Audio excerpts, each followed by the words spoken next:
Paz de Jesus a todos, Deus abençoe a vida de cada um que for ver esse vídeo.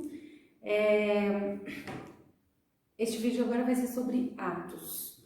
Atos foi escrito na mesma época ali de Lucas, de Mateus, né, anos 63, 65, depois de Cristo.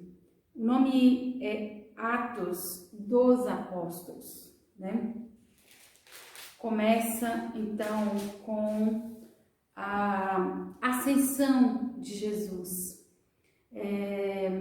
Jesus tinha aparecido para os discípulos por uns 40 dias e chegou esse dia então que ele foi elevado aos céus à vista dos seus discípulos. Atos 1, né? E em Atos 1:8 que Jesus fala, né, para os discípulos: mas recebereis a virtude do Espírito Santo que há de vir sobre vós, ser-me-eis testemunhas tanto em Jerusalém como em toda a Judéia e Samaria, até os confins da terra. E quando dizia isto, vendo eles, foi elevado às alturas, uma nuvem o recebeu, ocultando-o aos seus olhos. E eles estavam com os olhos fitos no céu, né? E aí apareceu 2 anjos vestidos de branco e falou para eles, né? Varões galileus, por que estáis olhando para o céu? Este Jesus que dentre vós foi recebido em cima no céu, há de vir, assim como para o céu o vistes ir. Então, aqui nós temos mais uma promessa de que Jesus vai voltar. Então, ali eles permaneceram unânimes, né, em oração, em comunhão uns com os outros, sempre ali juntos, e escolheram o apóstolo que era para substituir Judas Iscariotes, e foi escolhido Matias. Mas esse Matias é o único momento onde é falado o nome dele, que ele sumiu do mapa aqui das histórias. Isso não quer dizer que ele não teve um ministério importante, né? Nem todos os apóstolos foram citados aqui em Atos dos Apóstolos.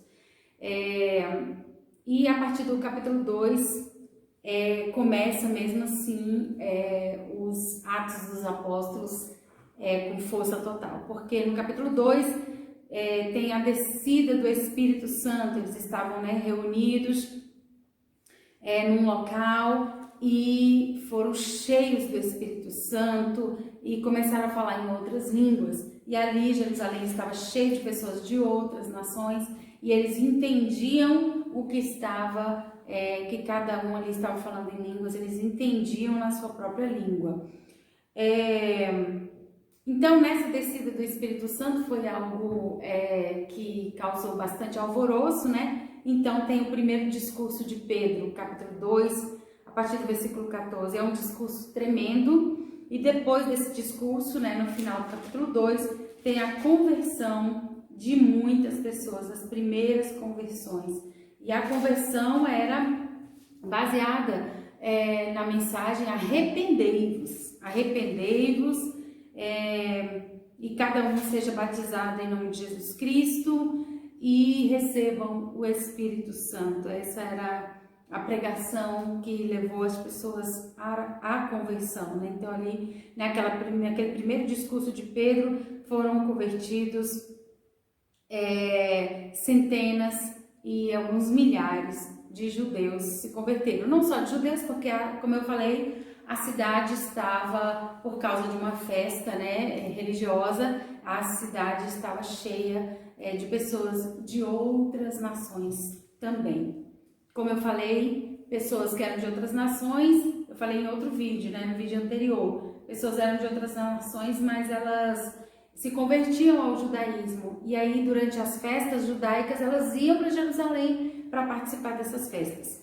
O capítulo 3 fala da cura, né, de um paralítico que era um pedinte, né, ali perto do templo, e aquele texto lindo, né, que Pedro, no início de Atos só aparece o apóstolo Pedro, o apóstolo João e outros. Paulo só vai aparecer lá na frente. Então Pedro e João olham para aquele paralítico e fala: não temos prata nem ouro para te dar, mas em nome de Jesus Cristo, levanta-te e anda. E o milagre acontece e se torna ali um alvoroço, né, em Jerusalém, esse milagre.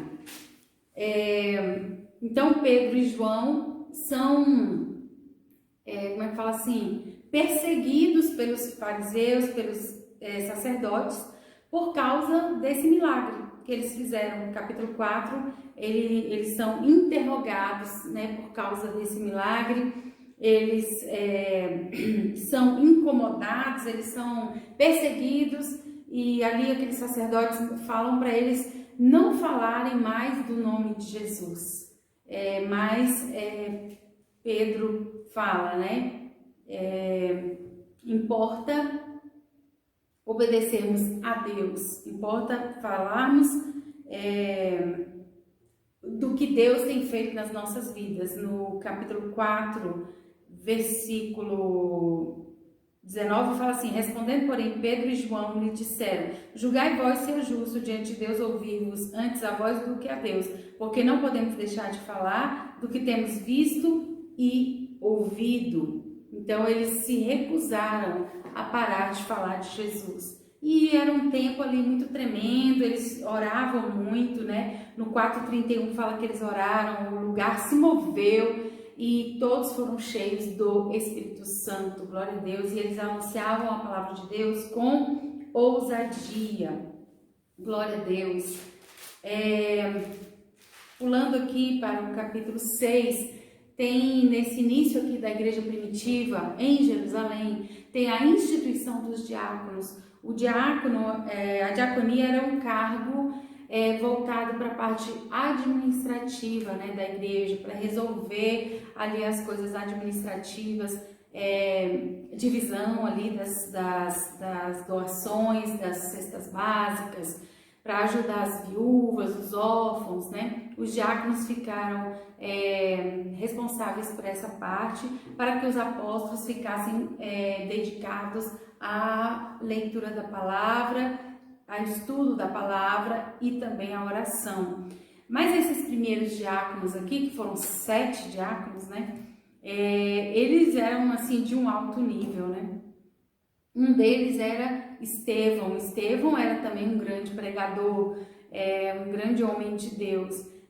O versículo 8, né, do capítulo 6 fala que Estevão, cheio de fé e de poder, fazia prodígios e grandes sinais entre o povo. Então ele era muito usado por Deus para realizar milagres, né, prodígios, e também era um grande pregador, porque a gente vê aqui no capítulo 7 um grande discurso de Estevão que causou um grande ódio, né, na vida ali dos sacerdotes, dos fariseus.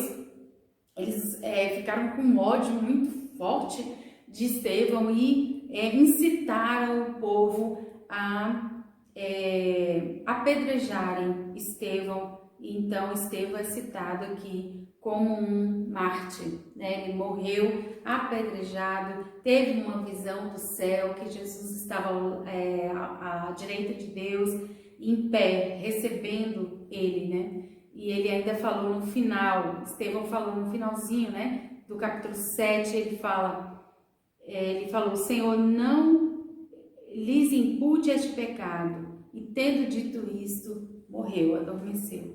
Estevão foi uma vida tremenda, uma vida rápida, né, breve, mas deixou um grande testemunho. E é aqui nessa situação da morte de Estevão que a primeira vez aparece o Paulo, que era chamado Saulo. Primeira vez que ele aparece como um perseguidor. Ele estava ali como um perseguidor. Eu quero só voltar um pouquinho aqui no capítulo 6, fala que os diáconos, né, eles tinham que ter boa reputação, cheios do Espírito Santo e de sabedoria. Glória a Deus, glória a Deus.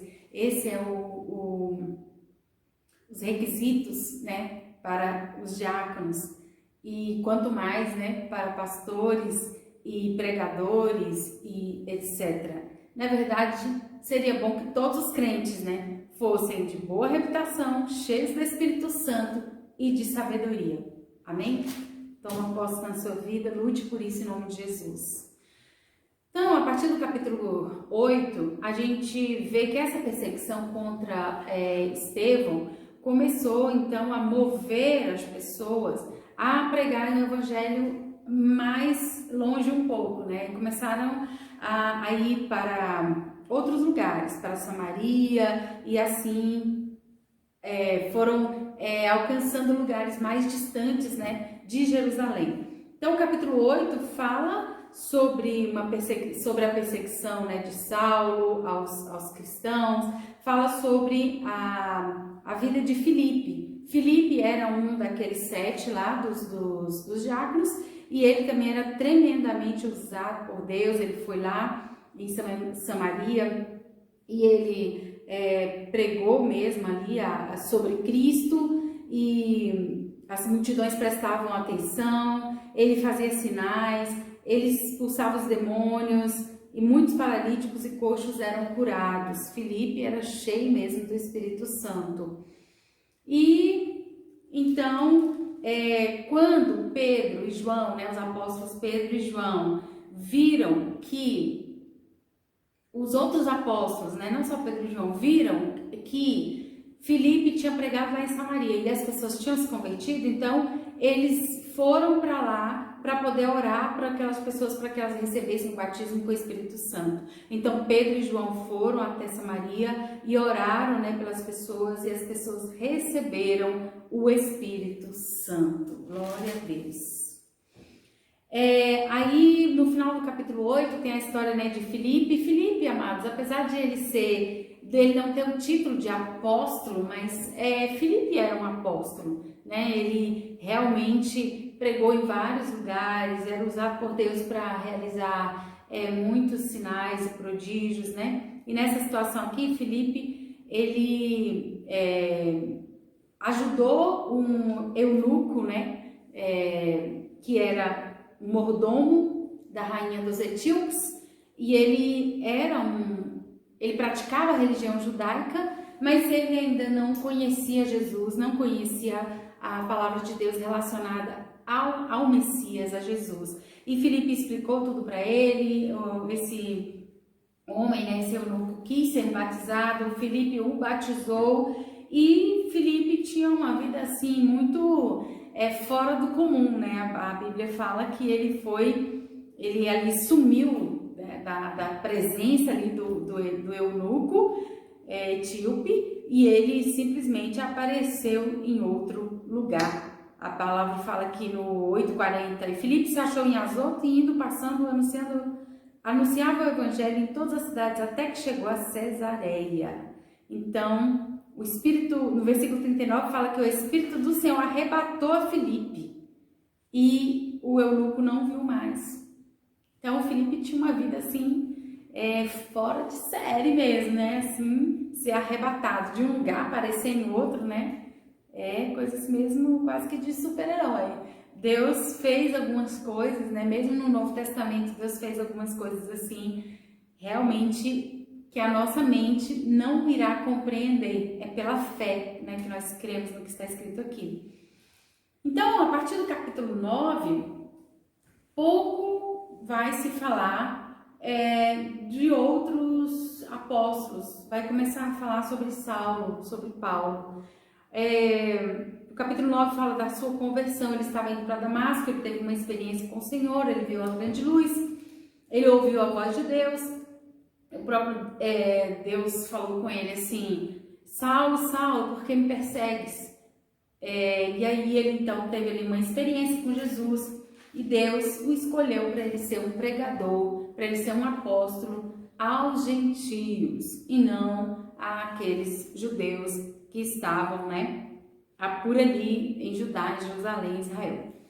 Mas no início do ministério de Paulo, você vai ver que ele pregou sim em muitas sinagogas, pregou para judeus, né? Apesar de que a escolha dele não era para pregar para judeus, no início ele pregou para judeus sim. Mas aqui no capítulo 9 fala da conversão de Paulo, e aí depois para um pouquinho de falar de Paulo e começa a falar sobre Pedro. Pedro ressuscitou uma mulher que chamava Dorcas.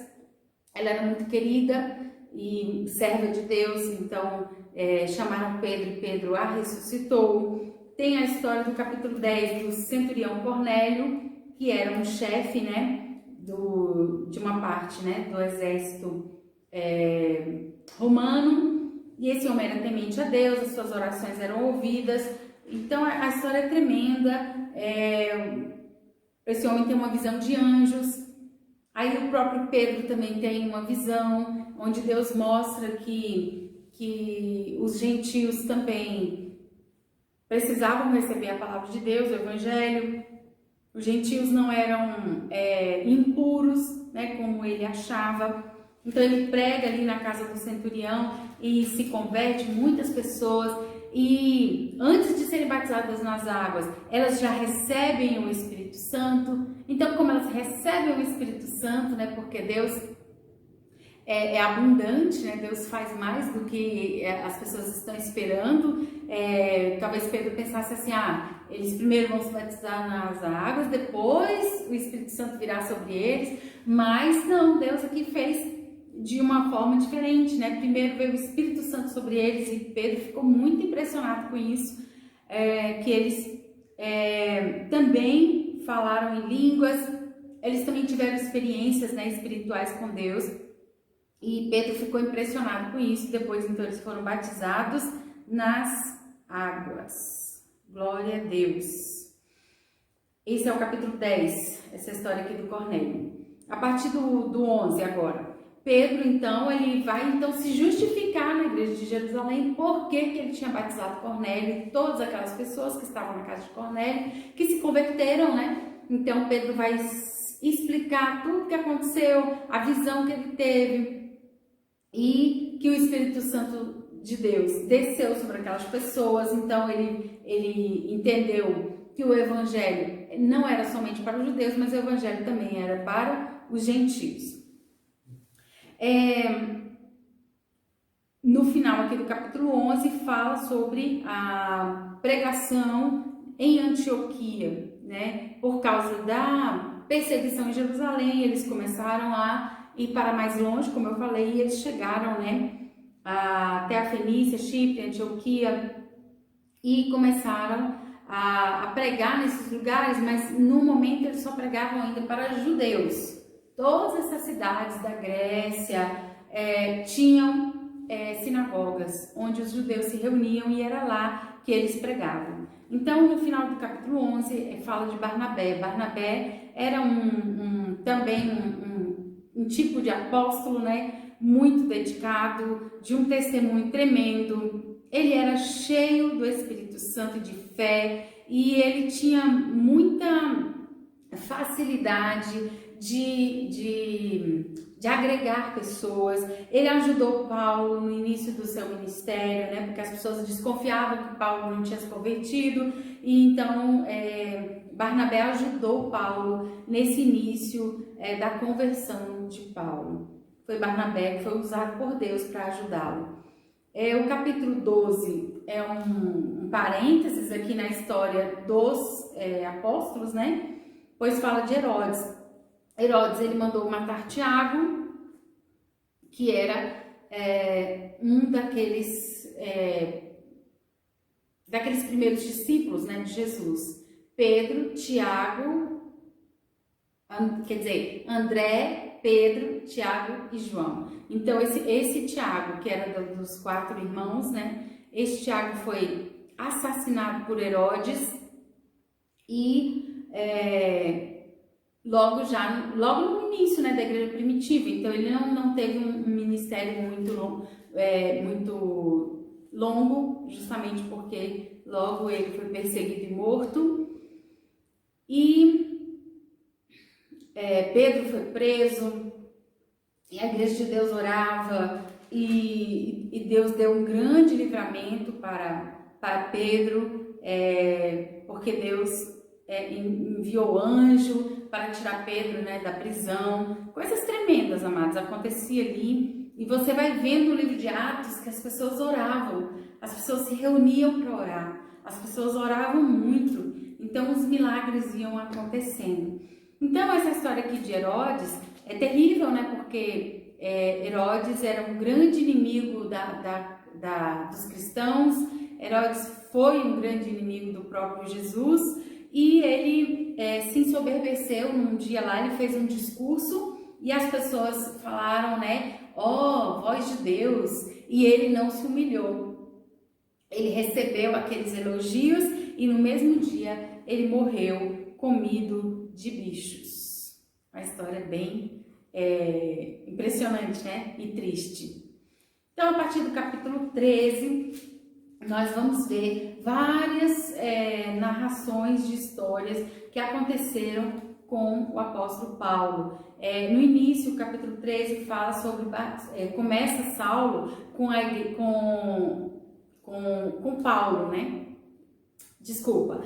No capítulo 13 começa o ministério de Paulo, que era ainda chamado Saulo, mas junto com Barnabé, eles começaram juntos, né? Eu gosto muito aqui do versículo 1 que fala: na igreja que estava em Antioquia havia alguns profetas e doutores, a saber, Barnabé e Simeão, chamado Níger, Lúcio, Cirineu e Manaém, que foram criados com Herodes o tetrarca e Saulo. E servindo eles ao Senhor e jejuando, disse o Espírito Santo: apartai-me a Barnabé e a Saulo para a obra que os tenho chamado. Então, jejuando e orando, e pondo sobre eles as mãos, os despediram. Então, a igreja estava orando e o Espírito Santo falou: olha, separem Barnabé e Saulo para a obra que eu tenho para eles fazerem. E ali eles já foram, então, enviados. Que maneira tremenda, né, de ser enviado. Então, eles foram enviados pelo Espírito Santo e começaram, amados, a fazer coisas tremendas. Eles iam de cidade em cidade e eles pregavam nas sinagogas dos judeus, como eu falei.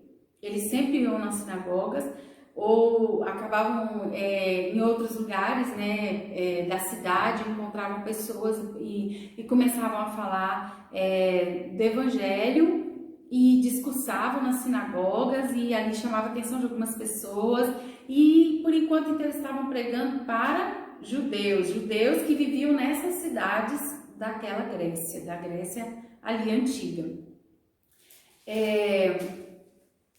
Então eles foram passando por várias cidades e foram pregando e foram fundando igrejas. E tudo isso eles iam fazendo porque o Espírito Santo de Deus estava com eles e eles iam realizando, eles iam fazendo e Deus ia com eles e Deus usava muito as pessoas ali que oravam, né, juntas para trazerem revelações daquilo que Deus queria que eles fossem fazendo.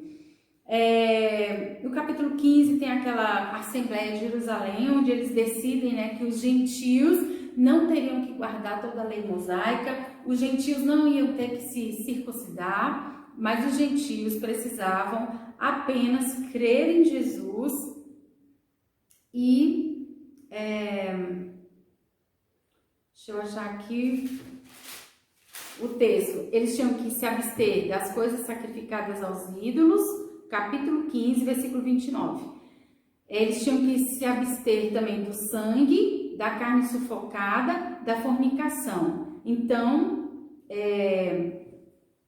aqueles que não eram judeus, para manifestar que eles agora eram cristãos, eles precisavam crer em Jesus, confessar Jesus, né, como seu Senhor e Salvador e se absterem aqui dessas coisas, né, das carnes sacrificadas aos ídolos, de comer sangue, da fornicação, que é o sexo fora do casamento, né? Então, se eles fizessem isso, eles já estavam aprovados. E eu creio nisso daqui que está escrito e cremos como Igreja do Senhor que isso tem que ser feito mesmo.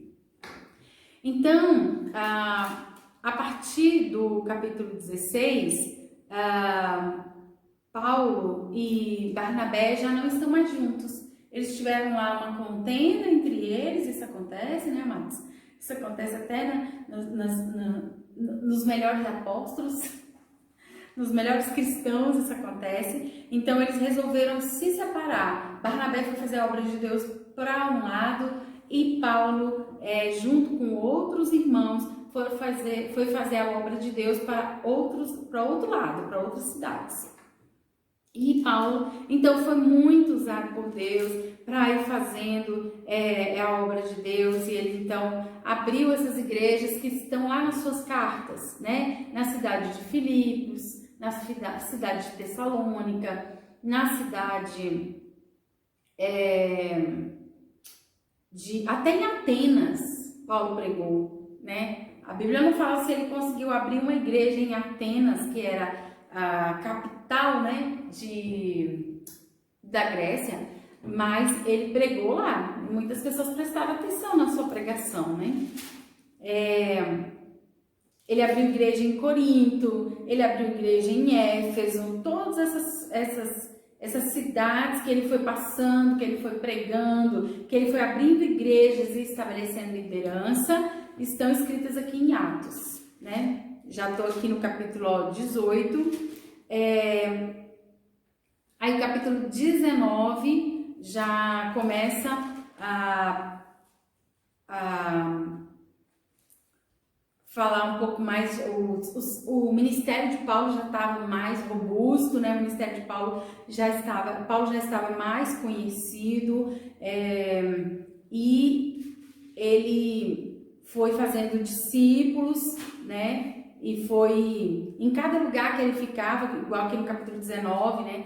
Fala que em um lugar lá da Ásia, ele ficou 2 anos, né? Tinha lugares que ele ficava 3 meses, mas era assim que Paulo fazia a obra de Deus. Ele implantava as igrejas dessa forma, ele chegava e tinha contato ali com as pessoas, e depois ele ficava ali 3 meses, 1 ano, 2 anos, até que aquelas pessoas pudessem, né, andar, né, com suas próprias condições, e com a ajuda do Espírito Santo. Paulo era muito usado para fazer milagres também, né? E o mais forte de Paulo era o ensinamento. Tanto é que as suas 13 cartas, né, que nós vamos ver nos próximos vídeos, as suas 13 cartas são extremamente, né, teológicas, de ensinamento mesmo, para uma vida cristã que agrada a Deus. Então, Paulo, ele abriu todas essas igrejas em várias cidades, e depois ele visitava, né, essas igrejas, como fala no capítulo 20, e Paulo então volta para Jerusalém, no capítulo 21 de Atos. Ele vai para Jerusalém e lá ele é preso, acusado de algumas coisas assim, nada a ver, né? Mas alguns judeus realmente conseguiram fazer com que Paulo fosse preso. E quando ele foi preso, ele então se recusou, né, como é que fala assim, gente? Ele se recusou a dar o braço a torcer, né? Ele teve até a oportunidade de ser liberto, mas ele apelou para César. Ele discursou, né, para os seus compatriotas, discursou para os líderes ali de Jerusalém, os líderes da religião judaica, que não tinham se convertido ao cristianismo. Então ele ficou preso, ele discursou depois para o governador Félix, ele discursou depois para o rei chamado Festo, né? E ele apelou para César. Então, quando o Paulo, ele tinha cidadania romana. Como ele era cidadão romano, ele podia apelar para César. E quem apelasse para César tinha direito de ir para Roma para ser julgado em Roma, né? Então foi isso que aconteceu, e como ele apelou para César, então aqueles reis ali daquelas províncias, né, próximas de Judá, tiveram que providenciar para que Paulo fosse encaminhado até Roma. E aí essa viagem era feita de navio, e nessa viagem teve um naufrágio, e Paulo então chegou depois em segurança até Roma. E o capítulo 28 termina dizendo que Paulo ficou ali preso, né, em Roma por 2 anos. Ali em Roma ele ficou preso por 2 anos, mas ficou preso numa casa alugada, era como se fosse uma prisão domiciliar, né? E ele tinha então liberdade para receber ali as pessoas, e ali ele foi pregando a palavra de Deus, foi pregando o evangelho, e Deus tinha então um propósito, porque ele foi um grande pregador ali, instituiu com certeza uma igreja ali também em Roma. Então é interessante que Atos termina com essa situação de Paulo estando preso, mas tendo liberdade de pregar a palavra de Deus em Roma, e não fala nada sobre Pedro ter ido a Roma, né? A Bíblia não fala se Pedro foi a Roma ou não. Essa é a teoria, né? Aí de outra igreja.